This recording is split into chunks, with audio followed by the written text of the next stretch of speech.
Que a paz do nosso Senhor Jesus Cristo esteja com cada um. Que através do seu Santo Espírito possamos aqui novamente estar estudando essas lições maravilhosas, o conhecimento da verdade. Que Cristo possa habitar em nossos corações. É o meu desejo a todos os irmãos, os amigos, os interessados, aqueles que realmente procuram a verdade como um tesouro escondido. Nós iremos estar estudando a lição de número 14, que é as lições contidas neste trimestre, a justificação pela fé e a santificação. E a lição de número 14 traz o título Conquista realizada pelo Espírito Santo. Algo que nós precisamos compreender, aprender, que nós, na condição que estamos de pecadores, de homens falhos, um coração endurecido, nós necessitamos então do Espírito Santo. Este Deus faz parte da divindade que trabalhe conosco, no nosso coração, na nossa mente, para compreendermos a verdade e compreendermmos o tão grande sacrifício que Deus fez através do seu Filho, o Senhor Jesus Cristo. Devemos dar valor a cada palavra, a cada nota, a cada versículo, pois aprendendo nós estamos no caminho da Canaã celestial. Que Deus possa nos abençoar a todos. Então, a lição de número 14, como nós já citamos o título, nós iremos ver o versículo áureo, que assim escreve em Efésios, capítulo 3, e os versículos 16 e 17. Para que, segundo a riqueza da sua glória, vos conceda que sejais fortalecidos com poder mediante o seu Espírito no homem interior, e assim habite Cristo em vosso coração, pela fé, estando vós arraigados e alicerçados em amor. Nota maravilhosa, o versículo áureo, trazendo aí a importância, o trabalho do Espírito Santo em nossas vidas. Porque por nós mesmos nós não conseguimos nada. A Sagrada Escritura ela é bem clara. Nossos atos de justiça são como trapo de imundícia. E a pena inspirada reforça que de nós mesmos não brota nada que seja de bom. Sempre é o trabalho do Espírito Santo em nossos corações. A primeira questão: o que é na Bíblia chamado nascimento? Tem como referência aqui o Evangelho de João, no capítulo 3 e o versículo 3.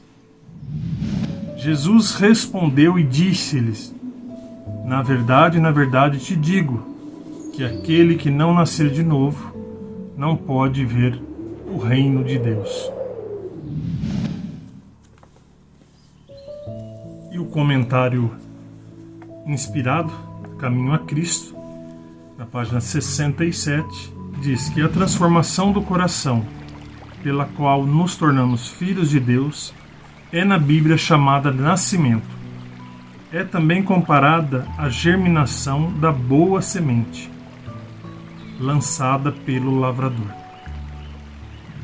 Então, está aqui a explicação maravilhosa, que a transformação do coração, pelo qual nos tornamos filhos de Deus, é na Bíblia chamada de nascimento, ou seja, a germinação ali usada, na parábola do lavrador, a boa semente, lançada. Então isso que significa o chamado nascimento na Bíblia, o nascimento espiritual, que nós tanto necessitamos, Aqui no capítulo 3, que nós lemos o versículo, Jesus ali estava ensinando, né, Nicodemos sobre esse verdadeiro nascimento que nós tanto necessitamos. A segunda questão: onde deve começar esta obra? Vamos ver a referência que está em Provérbios.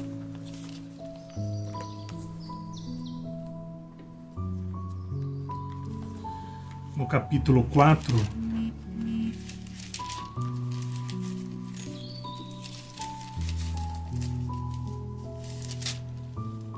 e o versículo 23. Sobre tudo que se deve guardar, guarda o teu coração, porque dele procedem as saídas da vida. Parábolas de Jesus na página 97.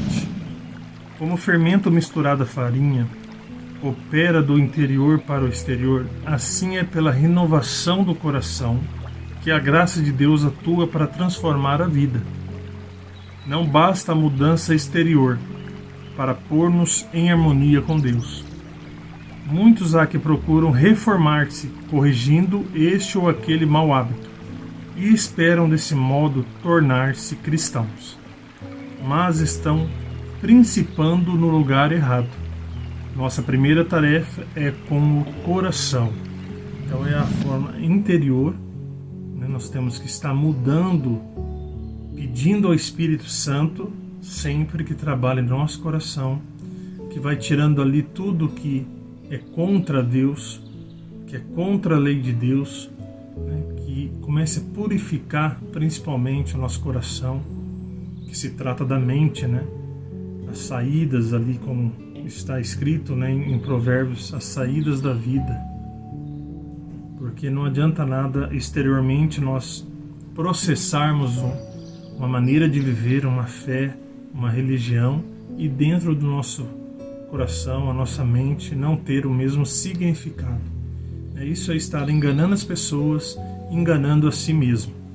É por isso que precisamos desse nascimento, né? E essa obra ela inicia, né, na nossa mente, né? Suplicando sempre ao Espírito Santo. Vamos para a questão de número 3. A pergunta número 3 diz que na entrevista noturna, que grande verdade revelou Cristo a Nicodemos? O Evangelho de João, no capítulo 3, versículo 6, nos traz aqui a resposta que o que é nascido da carne é carne, e o que é nascido do Espírito é Espírito. E Parábola de Jesus, comentando essa passagem na página 98, diz que a grande verdade da conversão do coração pelo Espírito Santo é apresentada nas palavras de Cristo a Nicodemos. Na verdade, te digo que aquele que não nascer de novo não pode ver o reino de Deus. O que é nascido da carne é carne, e o que é nascido do Espírito é Espírito. Não te maravilhes de ter te dito: necessário vos é nascer de novo. O vento assopra onde quer, e ouves a sua voz, mas não sabes de onde vem, nem para onde vai. Assim todo é aquele que é nascido do Espírito. Então, essa verdade revelada ali em Nicodemos, né, que nós sabemos que tanto Nicodemos quanto o restante do povo judeu, a maioria foi ensinada de forma incorreta, né, a alcançar o reino de Deus, pela sua justiça própria, pelas suas ações, né, e Jesus veio agora ensinando, né, a verdadeira conversão, né, o verdadeiro nascimento para o reino de Deus, que é através do seu Santo Espírito, né, que vai ali restaurar as coisas perdidas, né, tudo que o homem veio transgredindo durante os séculos, perdeu lá do Éden, né, o Espírito Santo vai fazer esse trabalho, esse novo nascimento no coração. A número 4, questão de número 4, diz que quem unicamente pode operar essa transformação? Quem unicamente? Efésios, no capítulo 3,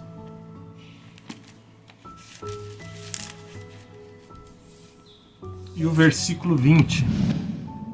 Ora, aquele que é poderoso para fazer tudo mais abundante, além daquilo que pedimos ou pensamos, segundo o poder que em nós opera. Maravilhoso versículo. Somente, unicamente Ele é capaz disso. Diz que a fonte do coração se deve purificar para a corrente possa tornar pura. Aquele que se esforça para alcançar o céu por suas próprias obras e em observar a lei, está tentando o impossível. Não há segurança para uma pessoa que tem a religião meramente legal, uma forma de piedade. A vida cristã não é uma modificação ou melhoramento da antiga, mas a transformação da natureza. Tem lugar a morte do eu e do pecado, e uma vida toda nova. Essa mudança só se pode efetuar mediante a eficaz operação do Espírito Santo. Então, somente através do Espírito Santo que se tem essa mudança.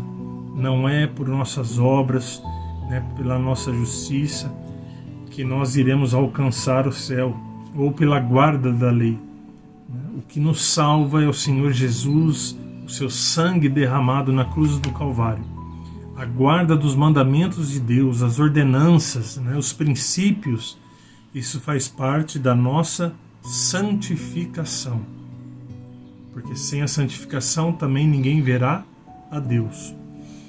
Mas aqui nesse texto maravilhoso, Desejado de Todas as Nações, na página 172, traz aqui a resposta a essa pergunta maravilhosa. Vamos para a quinta questão. Como ele realiza essa conquista? Então, como que o Espírito Santo realiza essa conquista? João, no capítulo 3 e versículo 8.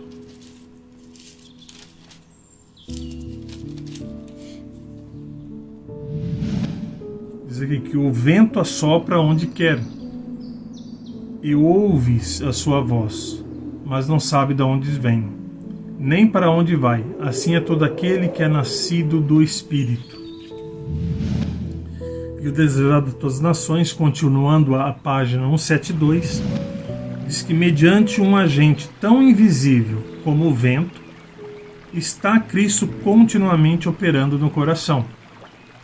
Pouco a pouco, sem que o objeto dessa obra tenha talvez consciência do fato, produz impressões que tentem atrair a alma para Cristo. Essas se podem causar mediante nele, lendo as Escrituras, ouvindo a palavra do pregador. De repente, ao chegar o Espírito, com mais direto apelo, a alma entrega-se alegremente a Jesus.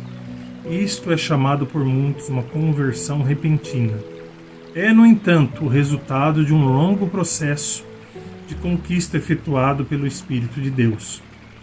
Processo paciente e prolongado. Então, que algo maravilhoso acontece conosco em nossas vidas. Por isso que nós temos que pedir ao Espírito Santo sempre que trabalhe em nosso coração, para que tenhamos o desejo de sempre estar lendo as Escrituras, de sempre estar ouvindo um louvor que seja santo, Isso vai influenciar cada vez mais a atuação do Espírito Santo. Algo invisível que nós não podemos ver, conforme aqui está escrito, tanto na Bíblia como no testemunho, mas que vai trabalhando deste modo, num processo paciente e prolongado, mas Ele está continuamente trabalhando conosco, para que possamos ter a nossa conversão. É o trabalho da divindade em favor dos homens. A pergunta de número 6. Por que Nicodemos não aceitou no momento a mensagem do Salvador? Vamos lá no Evangelho de Mateus, no capítulo 9 e o versículo 12 e 13. Jesus, porém, ouvindo, disse-lhes: Não necessitam de médicos são, mas sim os doentes. Ide, porém, aprendei o que significa misericórdia quero, e não sacrifício. Porque eu não vim para chamar os justos, mas os pecadores ao arrependimento. Em O Maior Discurso de Cristo, na página 6, diz que nos dias de Cristo, os guias religiosos do povo julgavam-se ricos em tesouros espirituais. Eles julgavam-se. Fariseu estrito orgulhava-se de suas boas obras. Era largamente estimado por sua beneficência e liberalidade na manutenção do serviço do templo. E sentia-se certo do favor de Deus. Ficou assustado ante a ideia de um reino demasiado puro para ele ver em seu estado atual. A figura do novo nascimento, empregada por Jesus, não deixava de ser familiar a Nicodemos. Os conversos do paganismo à fé de Israel eram muitas vezes comparadas a crianças recém-nascidas. Portanto, devia ter percebido que as palavras de Cristo não se destinavam a ser tomadas em sentido literal. Em virtude do seu nascimento como israelita, entretanto, considerava-se segura de um lugar no reino de Deus. Achava-se que não precisava de nenhuma mudança. Daí a surpresa ante as palavras do Salvador. Ficou irritado por sua íntima aplicação a si próprio. O orgulho do fariseu lutava contra o sincero desejo do pesquisador da verdade. Admirava-se de que Jesus lhe falasse de maneira porque lhe falou, não respeitando a sua posição de príncipe em Israel. Então está aqui o motivo, de Nicodemos, pela sua tradição, pela sua origem, o que ele aprendeu dos guias religiosos, e o que ele também ensinava, pois ele também era um guia religioso.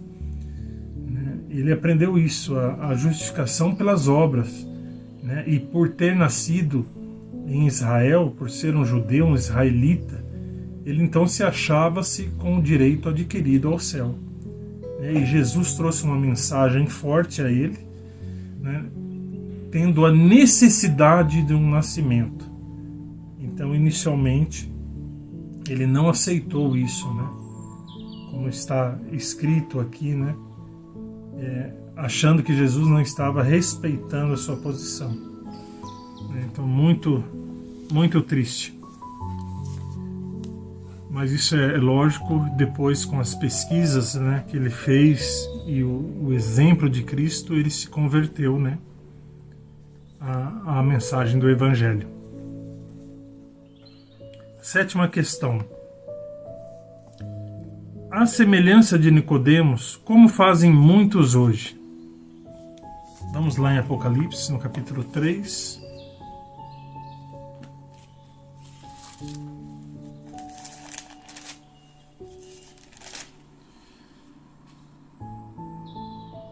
E versículo 17.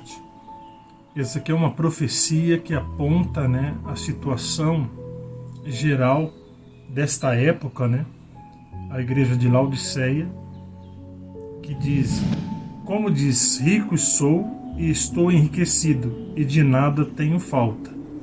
E não sabes que é um desgraçado, miserável, pobre, cego e nu. Essa é a condição de muitos hoje, infelizmente. Caminho a Cristo, na página 28.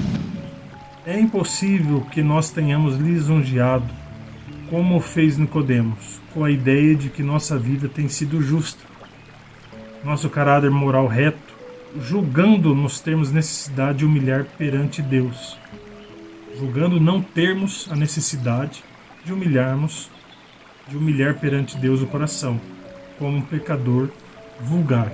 Então isso pode acontecer, está escrito que está acontecendo, pelos nossos atos de guarda de princípios, guarda da lei, dos mandamentos de Deus, nós podemos nos colocar nessa posição, que é uma posição horrível, achando que já estamos justificados por esses atos, e que não precisamos, mas essa necessidade de sempre estar aos pés do nosso Senhor Jesus Cristo. Que isso não possa ocorrer conosco, a todos os nossos irmãos, amigos, aqueles que estão aqui estudando a lição, aqueles que buscam esta verdade, que isso nunca possa passar, porque é uma situação que, segundo o capítulo 3 aqui de Apocalipse, Deus não vai aceitar. A pergunta de número 8. Como o Espírito Santo convence-nos do nosso verdadeiro estado? Em João, no Evangelho de João, no capítulo 16, o versículo 7 e 8. Todavia digo-vos a verdade, que vos convém que eu vá, porque se eu não for, o Consolador não virá a vós, mas se eu for, enviar-lo-ei. E quando ele vier, convencerá o mundo do pecado e da justiça e do juízo, revelando aqui o trabalho maravilhoso do Espírito Santo. E no livro O Maior Discurso de Cristo, na página 7 e 8, ele aqui nos diz que aquele a quem Cristo perdoa, faz ele primeiro penitente, e é a função do Espírito Santo convencer do pecado. Aquele cujo coração foi movido pela convicção comunicada pelo Espírito de Deus, vê que em si mesmo nenhum bem existe. Vê que tudo o que já se fez está misturado com o próprio eu e o pecado. Como pobre publicano, fica à distância, não ousando erguer os olhos ao céu, e clamam: ó Deus, tem misericórdia de mim, pecador. Fazendo referência aqui ao Evangelho de Lucas, no capítulo 18 e o versículo 3.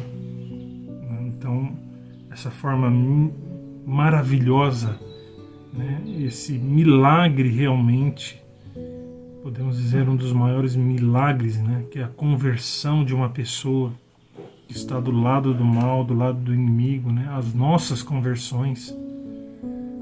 Esse milagre realizado pelo Espírito Santo, de nos convencer de tudo que é errado e nos levarmos à convicção do perdão, de aceitação através do sangue de Cristo. A nona pergunta de número 9. Por que Deus nos revela nossas culpas? Vamos abrir aqui em Jó, no capítulo 5,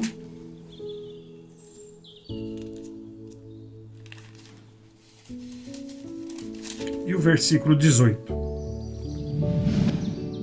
Porque ele faz a chaga e ele mesmo a liga, ele fere e as suas mãos curam. E continuando a leitura no livro O Maior Discurso de Cristo, na página 10, diz que Deus nos revela a culpa a fim de que nos possamos dirigir a Cristo e por meio dele sejamos libertados da servidão do pecado e nos regozijemos na liberdade dos filhos de Deus. Em verdadeira contrição podemos arrojar-nos ao pé da cruz e ali depor o nosso fardo. Ou seja, porque Deus revela as nossas culpas, porque a necessidade do homem, o homem por si mesmo, ele sempre vai puxar um abismo após outro abismo. Ele não tem esse conhecimento. Então Deus, ele nos ensina, ele vem e esclarece, através do Espírito Santo, através da sua palavra, o que estamos fazendo de errado, a real condição do homem. E nisso nos leva aos pés da cruz, onde ali podemos dispor dos nossos fardos, confessarmos nossas culpas, nossos pecados.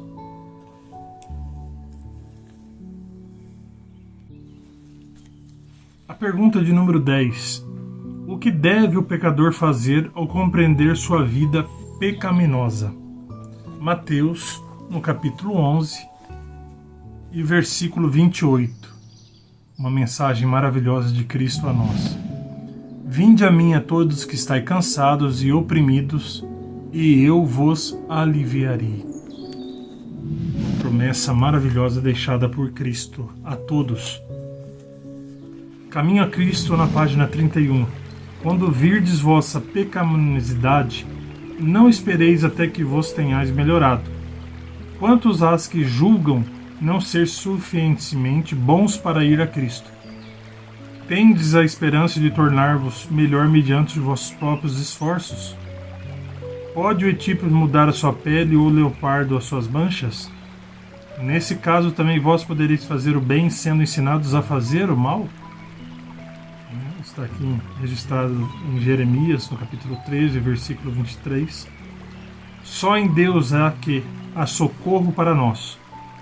Não deveis estar persuasões mais fortes, melhores oportunidades, ou um temperamento mais santo.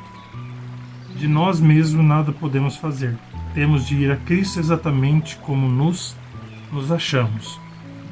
Então, o que devemos fazer quando compreendemos nosso estado de pecado é ir a Cristo, né? Por isso que existem esses dois extremos, né? O primeiro extremo é achar que somos autossuficientes, que através dos nossos atos de justiça não precisamos ir a Cristo, né? Que nossas obras são boas. E o segundo extremo é se achar, né, tão mal que não pode, que Cristo não vai te socorrer, não vai te amparar, né? Então são esses dois extremos que temos que evitar e procurar sempre o socorro ao nosso Deus, sempre procurar a Cristo. A 11ª questão, a última questão dessa lição maravilhosa. A fé é nosso Salvador ou apenas é um meio para alcançarmos a graça de Cristo que nos salva? Somos capazes de produzir genuíno arrependimento por nós mesmos? Aqui duas questões numa mesma pergunta, né? Então vamos lá em Efésios, né, no capítulo 2. Efésios capítulo 2, versículos de 8 a 10. Porque pela graça sois salvos, por meio da fé. E isso não vem de vós, é dom de Deus. Não vem das obras para que ninguém se glorie.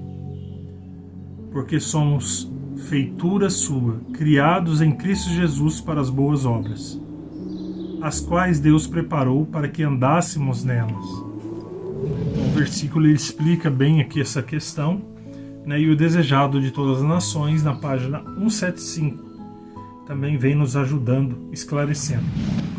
Como Nicodemos, devemos estar prontos a entrar na vida pela mesma maneira que o maior dos pecadores. Além de Cristo, nenhum outro nome há, dado entre os homens, pela qual devemos ser salvos. Atos capítulo 4, versículo 12. Mediante a fé recebemos a graça de Deus, mas a fé não é o nosso Salvador. Ela não obtém nada. É a mão que se apega a Cristo e se apodera dos seus méritos, o remédio contra o pecado. Então, nós temos aqui nesse trecho, né, dessa narrativa, né, o que é a resposta a essa questão. E nem sequer nós podemos arrepender-se sem o auxílio do Espírito de Deus. Diz as Escrituras de Cristo: Deus, com a sua destra, o elevou a príncipe e salvador, para dar a Israel o arrependimento e a remissão dos pecados. Atos 5:31. O arrependimento vem de Cristo, tão seguramente como vem o perdão. Então, tudo vem da fonte da vida, que é Cristo Jesus. Que possamos compreender isso, que nós não somos capazes de nada. Nisso se baseia a verdadeira doutrina do céu. O homem, ele infelizmente, devido a essa condição de pecado, de transgressão, ele não tem nada a oferecer a Deus. É por isso que fala que é tudo pela graça e de graça que nós recebemos a nossa salvação. Que essa lição possa realmente ficar gravada em nossa mente, que cada ouvinte possa examinar as Escrituras, pois vivemos em tempos que existem várias religiões e instituições, mas Deus ele tem um povo que guarda sua lei e tem a fé em Jesus Cristo, no sangue expiatório de Jesus Cristo. Um povo que tem uma doutrina que seja baseada, no está escrito e no assim diz o Senhor. Então, é isso que eu peço a todos, que pesquisem, aos nossos interessados, aqueles que acompanham as lições, pesquise na Sagrada Escritura e você vai encontrar esse povo. Que a paz do Senhor esteja com cada um, que o amor de Cristo contrita os nossos corações, que o Espírito Santo sempre esteja trabalhando conosco, para que em breve possamos estar indo para Canaã celestial. É o meu desejo e oração a todos. Em nosso site vocês encontrarão estudos, notícias, dicas de saúde, além de todas as nossas lições. Participem conosco através da nossa página no Facebook e assistam todas as nossas lições através do YouTube.